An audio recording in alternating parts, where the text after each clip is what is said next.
Before we start, if you enjoyed the story, please leave a like and check if you're subscribed. The heat came first. Cassia Sidriel felt it through the transport pod's failing hull, a pressure that built against her chest like a physical weight, squeezing air from her lungs as the atmosphere screamed past. Violet warning lights strobed across the cramped interior, painting her azure skin in flashes of panic. The restraints cut into her shoulders with each violent shudder, and somewhere beneath the shriek of tortured metal, an automated voice recited atmospheric breach protocols in 3 languages she could no longer hear over the blood pounding in her ears. Her fingers clawed at the release mechanism. The pod bucked sideways, and her head slammed against the padded rest, hard enough to blur her vision. Through the viewport, Earth's surface rolled into view, a riot of green so dense it looked solid, broken by veins of luminescence that pulsed like living veins beneath the canopy. The impact shattered thought. She remembered the crunch of branches snapping, the sensation of falling even as the pod tore through layer after layer of vegetation. Then the ground rose up to meet her, and the world became a cacophony of rending metal and splintering wood. The restraints released automatically, and Cassia tumbled forward into the control panel, her left shoulder wrenching backward with a wet pop that sent white fire down her arm. Silence settled like ash. Cassia dragged herself upright, tasting copper. Blood ran warm from her temple, trickling past her ear to darken the collar of her uniform. The pod's interior was a ruin of sparking wires and shattered displays, and through the fractured viewport, she could see the jungle beyond, alive in ways that defied logic. Fungi the size of her torso clung to massive trunks, their caps glowing soft blue and green. The air itself seemed to shimmer with suspended particles that caught the light like drifting stars.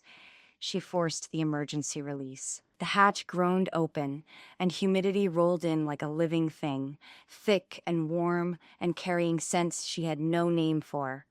Cassia stumbled out onto ground that gave beneath her boots, soft and spongy, exhaling clouds of spores with each step. Her shoulder hung wrong, the joint grinding with every movement, but training overrode pain. She needed distance from the crash site, needed to find high ground, needed to. The moss beneath her feet pulsed with light. Cassia froze. The glow intensified, spreading outward in concentric rings, and overhead something shifted.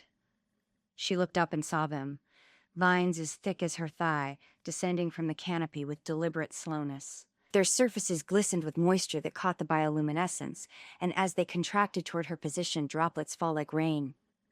Where they struck her armor plating, the metal hissed. She ran. Branches whipped past her face. Her boots sank into decomposing vegetation that squelched and released gases with each footfall. The jungle was alive with sound, clicks and trills, and a low, resonant humming that seemed to come from the earth itself. Behind her, something crashed through the undergrowth with enough force to shake the ground, and Cassia's carefully maintained composure shattered into pure animal terror. A root caught her ankle. She went down hard, the impact driving what little air remained from her lungs. Her dislocated shoulder struck first, and the pain was enough to gray her vision at the edges. She rolled onto her back, gasping, and stared up at a canopy that writhed with movement. The luminescence had changed, no longer passive but reactive, tracking her position like 1,000 watching eyes. The roar came again, closer now, deep enough to vibrate in her chest. Cassia scrambled to her feet and burst into a clearing. A human crouched beside a fire. The wrongness of it stopped her mid-stride. He was alive, impossibly, incomprehensibly alive, tending flames that danced in a ring of stones, while something roasted on a sharpened stick balanced across the pit. He wore layers of mismatched fabric and leather, his dark hair tied back with a strip of cloth, and when he looked up at her entrance, his hazel eyes widened with surprise before his mouth quirked into something that might have been a smile. "You lost?" The words were galactic standard, accent perfect, delivered with a casualness that made her want to scream. Cassia stared at him, then at the jungle surrounding them, then back at the fire that should have attracted every predator within kilometers. "How are you alive?" He rose to his feet with an easy grace, tilting his head as he studied her torn uniform and luminescent skin. His face was all angles and weathered tan, marked with old scars that spoke of encounters survived. When he smiled properly, it reached his eyes. Trick question? I breathe, I eat, I try not to do anything stupid. This entire planet is classified as uninhabitable. Well, he said, glancing around the clearing with exaggerated assessment, somebody forgot to tell the planet. A sound erupted from the tree line, something between a hiss and a shriek that raised every hair on Cassia's body. The human's expression shifted, humor draining into focus. He moved to her side, placing himself between her and the jungle's edge, and she caught the scent of smoke and sweat and something earthier she couldn't identify. Behind me, he said, voice level. Don't run. The creature emerged in a rush of translucent scales and reaching limbs. It was serpentine in basic form, but wrong in every proportion. Too many joints, too many rows of teeth visible through skin that refracted light like water. Its body coiled and uncoiled with muscular efficiency, and when it lunged, Cassia's training finally reasserted itself enough to make her drop into a defensive crouch. The human threw something. A net weighted at the corners, woven from material that gleamed dully in the firelight, caught the creature mid-leap. The weights wrapped around its body with the precision of practice, and momentum became entanglement. The thing hit the ground, thrashing, and the human was already moving, dragging it away from the fire with a hooked pole he'd apparently kept within reach. Easy, he muttered, more to the creature than to her. Easy now. He maneuvered it to the clearing's far edge and used a knife to cut specific points in the net. The creature extracted itself with furious speed and vanished into the undergrowth, leaving behind only disturbed earth and the fading echo of its retreat. The human returned to fire, wiping his hands on his pants. He picked up the roasting stick, examined his dinner with critical assessment, and sat back down as though nothing had happened.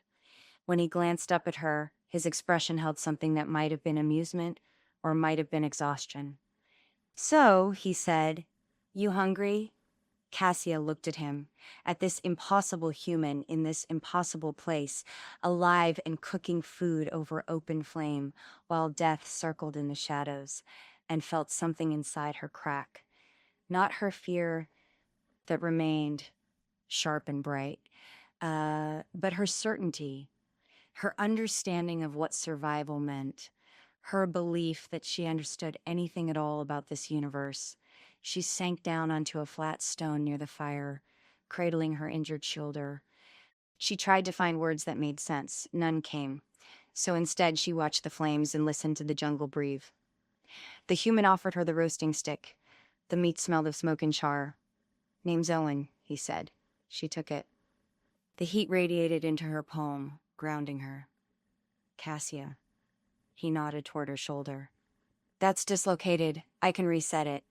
Won't lie, it'll hurt worse for about 5 seconds. Your call.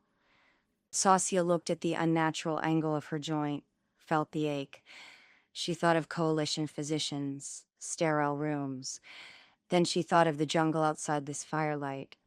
Do it, she said. Owen moved closer, and Cassia's body tensed despite her agreement. He knelt beside her, close enough that she could see the old scars crossing his knuckles, the calluses on his palms. His hands hovered near her shoulder, not touching yet. I'm going to rotate the joint back into place. It needs to be quick. Hesitation makes it worse. On 3, yeah?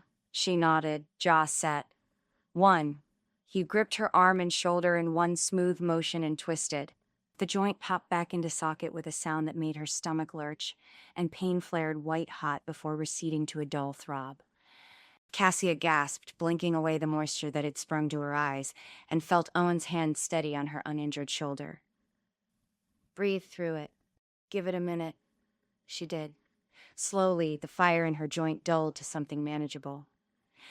She tested her range of motion, limited but functional. Owen released her and sat back on his heels, studying her face with an expression that held both assessment and something gentler. Better? Yes, she managed. Good. You'll want to keep it immobilized tonight, but by tomorrow you should have most of the movement back. He stood, brushing dirt from his pants. We can't stay here. The fire attracts curious things, and most of them are less polite than our friend with the teeth. Cassia looked at the darkness pressing against their small circle of light and felt her pulse quicken. Owen moved through the clearing with efficient purpose, banking the fire and gathering supplies into a pack that looked cobbled together from a dozen different sources. He handed her a canteen. Filtered this morning. Drink. The water was cold and tasted faintly metallic, but it cut through the dust coating her throat. She drank deeply while Owen secured the camp, his movements practiced and unhurried. When he finished, shouldered the pack and gestured toward the jungle's edge. There's a ridge about 2 hours northeast, better defensible position, and we'll have visibility come morning. 2 hours, Cassia repeated. In the dark. I've got a light. He produced a handheld torch from his belt, its casing dented and rewired with exposed circuitry. When he activated it, a beam cut through the darkness, revealing a narrow gap between two massive trees. Owen stepped into the jungle without hesitation, and after a moment's paralysis, Cassia followed. The undergrowth closed around them like a living thing. Owen's light swept across fungi that retracted from the beam, vines that pulsed with slow bioluminescence, and pools of standing water that reflected the canopy above in distorted mirrors. He moved with a confidence that bordered on reckless, pointing out hazards with the casual tone of a tour guide. See that moss, the red vein stuff? Don't touch it. It's not toxic, but it releases spores that'll make you hallucinate for about 6 hours. Cassia stepped carefully around the indicated patch. And those flowers, the purple ones with the block centers, their pollen causes respiratory paralysis. Beautiful, though. How are you alive? The question burst out before she could stop it. Owen glanced back at her, and in the torchlight, his expression was unreadable. Pay attention. Learn the patterns. Respect what wants to kill you. He paused. And sometimes get lucky. They climbed for what felt like far longer than 2 hours. The jungle thinned gradually, vegetation giving way to exposed rock and volcanic soil that crunched beneath their boots. The air grew warmer, carrying a sulfurous edge that made Cassia's eyes water. When they finally emerged onto the ridge, dawn was breaking across a landscape that defied comprehension. Valleys stretched below them, choked with mist that glowed faintly in the early light. To the east, a chain of mountains rose like broken teeth, their peaks wreathed in ash and steam. Between the ridge and those mountains lay a wasteland of black stone and magma channels that pulsed with orange light, creating a web of fire across the darkness. Owen's shelter was carved into the ridge itself. A natural overhang expanded with strategic digging and reinforced with salvaged metal plating. Inside, it was surprisingly organized. Supplies stacked in repurposed containers, tools hung on makeshift racks, and a sleeping pallet that looked far more comfortable than anything Cassia had expected to find. Home, Owen said, dropping his pack near the entrance. Make yourself comfortable. I'll get a fire going. Cassia sank onto a flat rock near the overhang's mouth, cradling her shoulder. Exhaustion had settled into her bones, but her mind raced with questions she didn't know how to articulate. Owen worked in silence, building a small fire in a depression lined with stones. When the flames caught, he filled a battered pot with water from a larger container and set it to boil. You'll want to clean that cut on your temple. Head wounds bleed like hell, but they usually look worse than they are. He tossed her a cloth, and Cassia pressed it to her temple, wincing at the sting. The blood had dried, pulling at her skin. She wet the cloth and cleaned the wound as best she could, watching Owen prepare something that might have been tea in two mismatched cups. Why Earth? She asked finally. Owen looked up from the fire. Why not? The Coalition classified this planet as a death world. Every expedition sent here has... She stopped, remembering suddenly that he was human, that his species had no interstellar capacity, that he shouldn't speak galactic standard or know how to filter water or move through lethal jungle like it was a garden path. How do you know my language? Same way I know a lot of things. He handed her a cup. The liquid inside was pale green and smelled of herbs she couldn't identify. I listen, I learn, and I had good teachers. There are others? Something flickered across his face. Grief, maybe, or regret. But it was gone before she could be certain. Were. Cast tense. Gaze distant.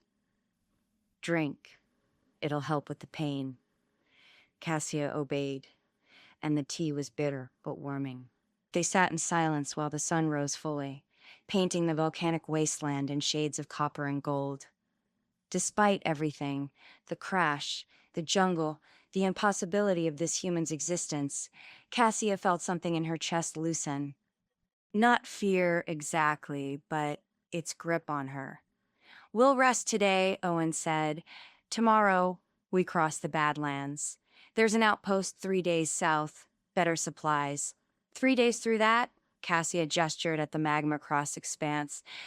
"I've done it before." He smiled. "You'll be fine. Just follow my lead." Against all logic, Cassia found herself believing him. They spent the day in quiet. Owen checked her shoulder, fashioned a sling from cloth. He shared food, preserved meat, dried fruit, something that tasted of honey. He answered questions about Earth with precision, pointing out patterns in the volcanic activity below. As the sun set, exhaustion claimed her. Owen gave her the pallet, taking a spot near the fire. She lay down and closed her eyes. Sleep came quickly. She woke to darkness and Owen's hand on her shoulder, his voice low. "Cassia, don't move." Owen crouched beside her, holding her communicator. Its screen flickered with a weak signal, and a voice crackled through. "Aeltari, familiar. Retrieval protocol enacted. Subject sigil marked for containment. Priority, planetary, quarantine, integrity. Authorization, eliminate all unauthorized mative contacts upon Idris." Her brother, Owen, looked at her, understanding without judgment in his eyes. Cassia took the communicator. She listened to the rest: trajectory, landing zones, survival duration. When it finished, she powered it down. "They're coming for you," she said quietly. "They're coming for both of us," Owen said. His voice held no fear, only tired acceptance. "The question is, what do you want to do about it?" Cassia stared at the dead communicator in her hands. It screamed dark and lifeless. The fire had burned down to embers, casting barely enough light to see Owen's face. He sat back on his heels waiting, and she realized he'd already made his choice. He was giving her the chance to make hers. "Tell me why you're really here," she said. Owen was quiet for a long moment. When he spoke, his voice carried a weight she hadn't heard before. "I was part of an expedition. Human scientists, engineers. We'd been monitoring coalition transmissions for years, piecing together what we could about the galaxy beyond our system.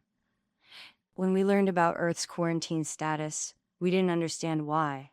Our own planet, forbidden to us." He looked toward the dying fire. "We came anyway. Thought we'd prove the coalition wrong. Show them Earth wasn't the nightmare they claimed. What happened? We were good. Careful. We survived 6 months before they found us." His jaw tightened. "Commander Stone led the team that caught us. He gave my crew a choice: leave Earth and never speak of it, or be neutralized as contamination risks. My captain refused, said humanity had a right to know the truth about our own world." Cassia felt cold despite the warm air. "Stone executed them. All of them. I was out gathering samples when it happened. Came back to bodies and burn marks and a ship leaving atmosphere." Owen's hands curled into fists against his thighs. "So I stayed. Figured if they wanted Earth to be my grave, I'd make them wait for it. How long? 3 years, give or take? Lost count somewhere in the second winter. 3 years. Alone on a planet designed to kill, grieving people who'd been murdered for curiosity." Cassia looked at him and saw not the easy confidence she'd assumed was natural, but something built deliberately over survival and loss, a choice to find joy in a world that had taken everything from him. "I won't let them kill you," she said. Owen met her eyes. "You sure about that? Because if you stand with me, they'll kill you too. Your brother just made that very clear." "Idris doesn't speak for me."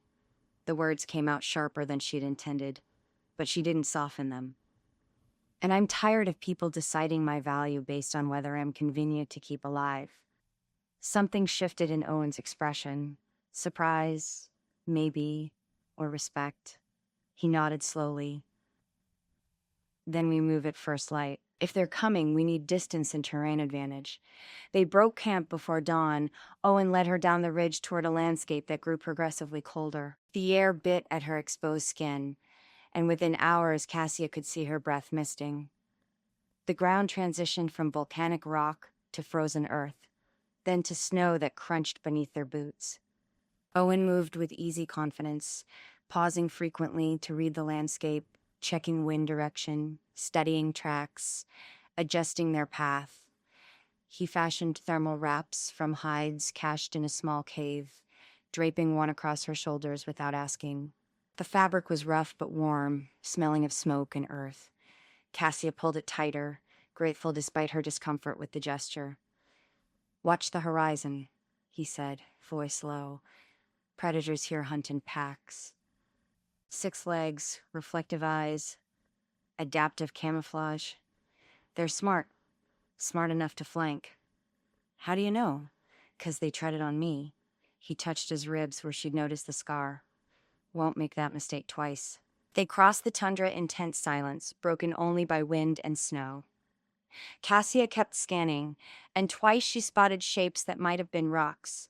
Owen saw them too, adjusting course to maintain distance. The attack came at dusk.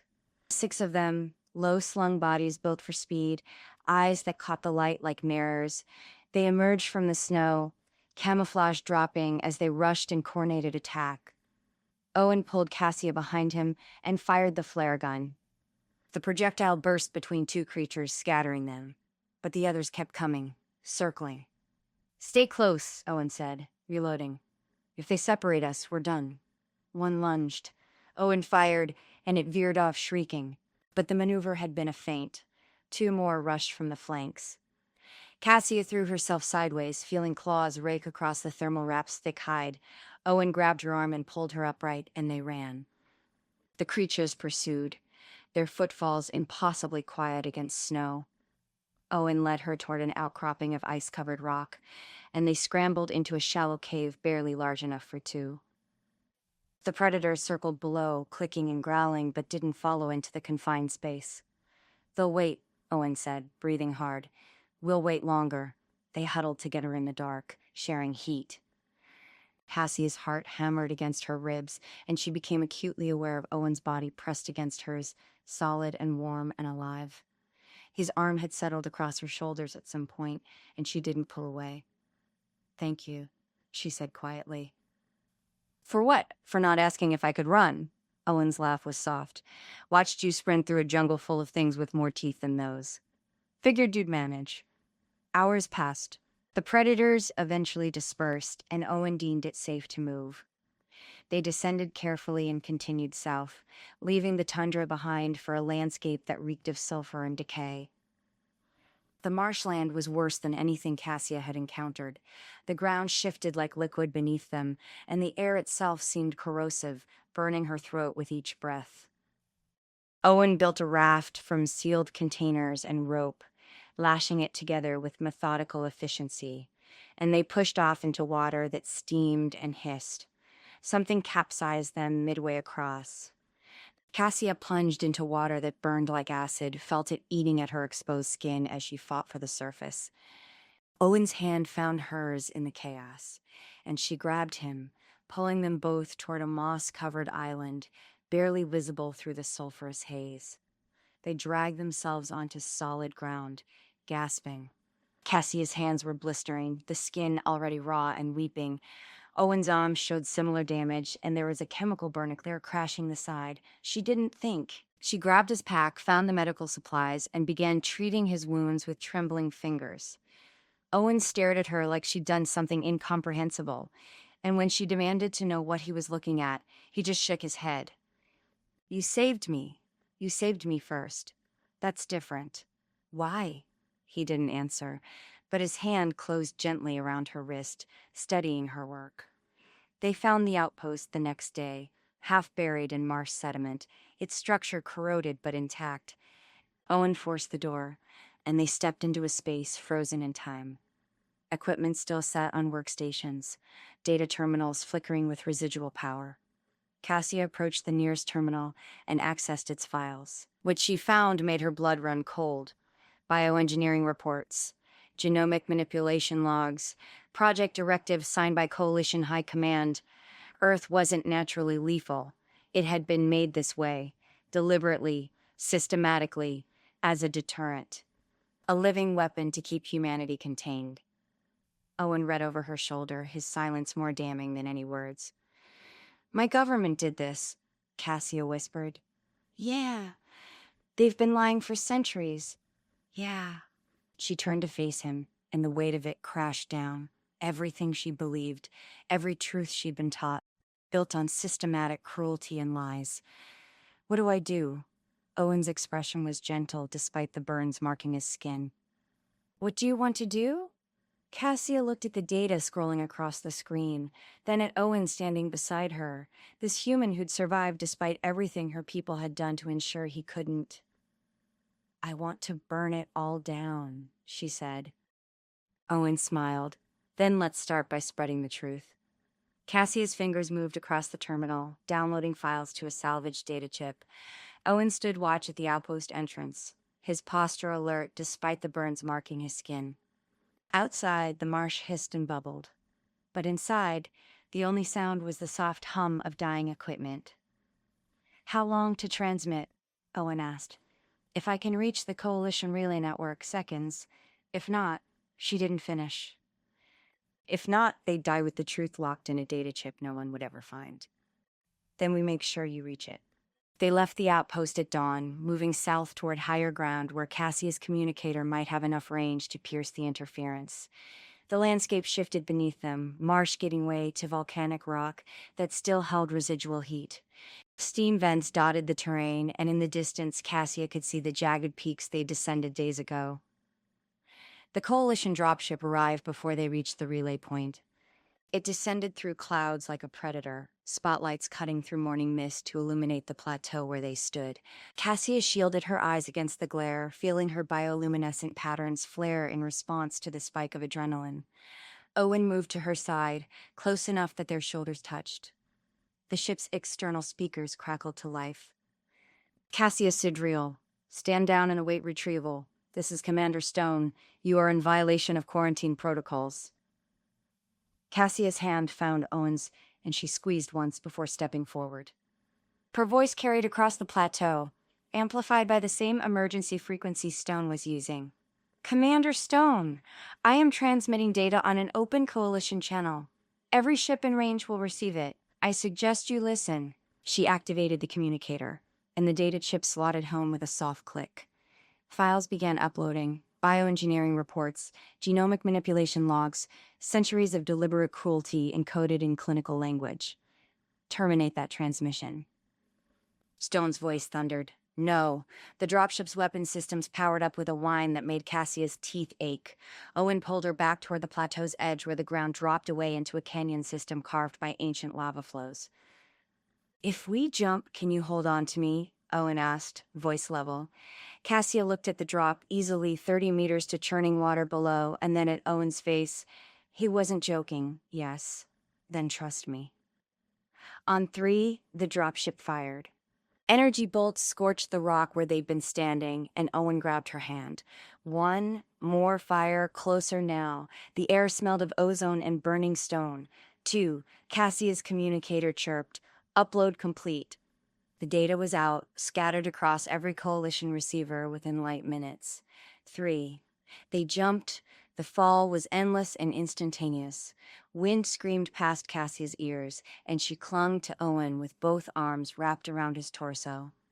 He twisted midair, orienting them so he'd hit first, and then the water slammed into them with brutal force. Cold. Dark. The current seized them immediately, dragging them downstream through channels carved in volcanic rock. Cassia kicked toward the surface, Owen's weight pulling against her, and when they broke through, she gasped air that tasted of minerals and heat. Swim for the bank, Owen coughed. Current's too strong here. They fought their way to the canyon's edge and hauled themselves onto a narrow ledge. Cassia's arms shook with exhaustion, and every breath felt like dragging sandpaper through her lungs. Owen lay beside her, eyes closed, chest heaving. Above, the dropship circled but didn't descend. The canyon was too narrow, the air currents too unpredictable. Stone's voice echoed off the walls. "You've accomplished nothing, Sidriel. The transmission will be suppressed. Your defiance is meaningless." Cassia pushed herself upright, water streaming from her hair, and looked at the ship hovering above. "Meaning isn't measured by outcome, Commander. It's measured by the courage to act. And other factions will investigate when transmissions are suppressed. You know that as well as I do." Silence. Then Stone's voice again, colder now. "You'll die down there. Maybe, but we'll die having told the truth." The dropship hung in the air for another moment, and Cassia could imagine Stone calculating odds, weighing consequences. Finally, the engines shifted pitch, and the ship began to rise. Mission logged as recovery failure. Subjects presumed terminated by environmental factors. The dropship vanished into the clouds, and Cassia sagged against the canyon wall. Owen's hand found hers, and they sat together in silence while their breathing steadied. "Did we just win?" Owen asked eventually. "I don't know. Maybe." Cassia looked at their joined hands, his scarred and calloused, hers marked with chemical burns that mirrored his own. "Does it matter? Probably should. But does it?" Owen was quiet for a moment. Then he laughed, the sound echoing off the canyon walls, genuine and unforced, the kind of laughter that came from surviving something that should have killed you. "No, not really." They climbed out of the canyon as the sun reached its peak, following a narrow path that switched back up the rock face. The plateau above was scorched where the energy bolts had struck, but Cassia's communicator had survived, still clutched in her belt pouch. The landscape around them was a study in Earth's extremes, volcanic heat meeting frozen air currents, creating storms that churned across the horizon. Lightning forked between clouds, and in the distance, Cassia could see the bioluminescent jungle where her pod had crashed. It felt like years ago rather than days. "Where do we go now?" she asked. Owen looked out across the chaotic beauty of the planet that had taken everything from him and somehow given it back. "There's a valley about a week north. Geothermal springs, edible vegetation, decent shelter, less immediate death than most places." "Sounds perfect." He glanced at her, eyebrow raised. "It's still Earth. There's a carnivorous plant that'll try to eat us, and the water tastes like metal, and something howls at night that I haven't been brave enough to investigate. Still sounds perfect." Owen's smile was slow and genuine, reaching his eyes in a way that made Cassia's chest tighten. And he turned to face her fully, and she became aware of how close they were standing, close enough to feel the heat radiating from his sun-warmed skin. "You really meant it," he said. "Back in the outpost, burning it all down. I really meant it. Your brother, your family, everything you knew, everything I knew was built on lies." Cassia reached up and touched his face, her fingers tracing the line of his jaw. "This is real. You're real." "That's enough." Owen covered her hand with his, holding it against his cheek. "Cassia Sidriel, are you sure about this? Because once we start down this path," she kissed him. It was deliberate and unhesitant, born from days of growing trust and shared survival, and the quiet intimacy of two people who'd chosen each other against impossible odds. Owen's arms came around her, pulling her close, and she melted into him, into his warmth and solidity and the steady rhythm of his heartbeat against her chest. When they finally broke apart, Owen's eyes glowed amber in the afternoon light, alive. "Home isn't a place," Cassia said quietly. "It's the person who teaches you to stop running." Owen smiled and took her hand, lacing her fingers together. Then "Welcome home." They turned north toward the valley and the geothermal springs and whatever else Earth would throw at them next. Behind them, the coalition ship was a distant speck against the clouds. Ahead, the planet stretched wild and deadly and beautiful, a world that had been designed to kill them but had instead showed them how to live.